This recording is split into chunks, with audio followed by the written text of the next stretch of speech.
महाभारत को हम सही मायने में विश्व का प्रथम विश्व युद्ध कह सकते हैं, क्योंकि शायद ही कोई ऐसा राज्य था जिसने इस युद्ध में भाग नहीं लिया। आर्यवर्त के समस्त राजा या तो कौरव अथवा पांडव के पक्ष में खड़े दिख रहे थे। श्री बलराम और रुक्मी ये दो ही व्यक्ति ऐसे थे जिन्होंने इस युद्ध में भाग नहीं लिया। कम से कम हम सब तो यही जानते हैं, किंतु एक और राज्य ऐसा था जो युद्ध क्षेत्र में होते हुए भी युद्ध से विरत था। वो था दक्षिण के उडुपी का राज्य। जब उडुपी के राजा अपनी सेना सहित कुरुक्षेत्र पहुंचे तो कौरव और पांडव दोनों उन्हें अपनी ओर मिलाने का प्रयत्न करने लगे। उडुपी के राजा अत्यंत दूरदर्शी थे। उन्होंने श्री कृष्ण से पूछा, हे माधव, दोनों ओर से जिसे भी देखो युद्ध के लिए लालायित दिखता है, किंतु क्या किसी ने सोचा है कि दोनों ओर से उपस्थित इतनी विशाल सेना के भोजन का प्रबंध कैसे होगा? इस पर श्री कृष्ण ने कहा, महाराज, आपने बिल्कुल उचित सोचा है। आपके इस बात को छेड़ने पर मुझे प्रतीत होता है कि आपके पास इसकी कोई योजना होगी। अगर ऐसा है तो कृपया बताएं। इस पर उडुपी नरेश ने कहा, हे वासुदेव, ये सत्य है, भाइयों के बीच हो रहे इस युद्ध को मैं उचित नहीं मानता। इसी कारण इस युद्ध में भाग लेने की इच्छा मुझे नहीं है, किंतु ये युद्ध अब टाला भी नहीं जा सकता। इसी कारण मेरी ये इच्छा है कि मैं अपनी पूरी सेना के साथ यहाँ उपस्थित समस्त सेना के भोजन का प्रबंध करूं। इस पर श्री कृष्ण ने हर्षित होते हुए कहा, महाराज, आपका विचार अति उत्तम है।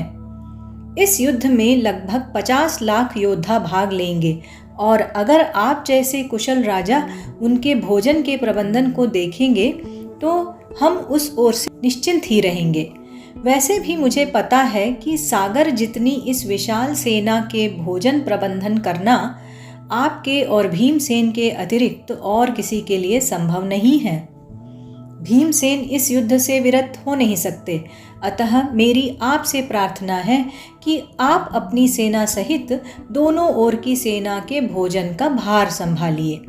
इस प्रकार उडुपी के महाराज ने सेना के भोजन का प्रभार संभाला। पहले दिन उन्होंने उपस्थित सभी योद्धाओं के लिए भोजन का प्रबंध किया। उनकी कुशलता ऐसी थी कि दिन के अंत तक एक दाना अन्न का भी बर्बाद नहीं होता था। जैसे जैसे दिन बीतते गए, योद्धाओं की संख्या भी कम होती गई। दोनों ओर के योद्धा ये देखकर आश्चर्यचकित रह जाते थे कि हर दिन के अंत तक उडुपी नरेश केवल उतने ही लोगों का भोजन बनवाते थे जितने वास्तव में उपस्थित रहते थे। किसी को समझ नहीं आ रहा था कि आखिर उन्हें ये कैसे पता चल जाता है कि आज कितने योद्धा मृत्यु को प्राप्त होंगे, ताकि उस आधार पर वे भोजन की व्यवस्था करवा सके।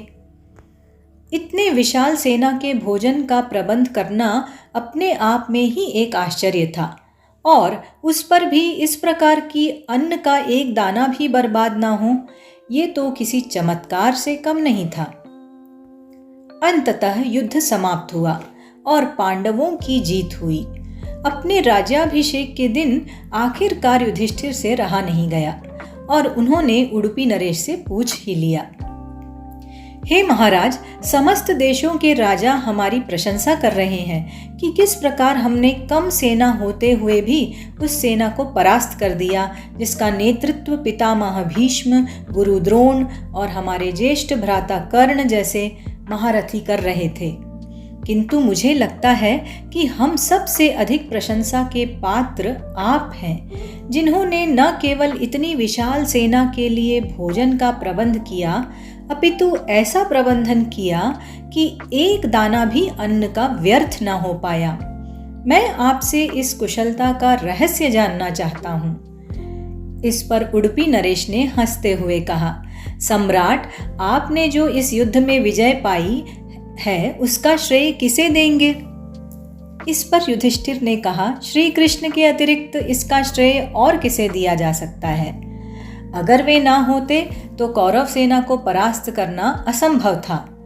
तब उडुपी नरेश ने कहा, हे महाराज, आप जिसे मेरा चमत्कार कह रहे हैं वो भी श्री कृष्ण का ही प्रताप है।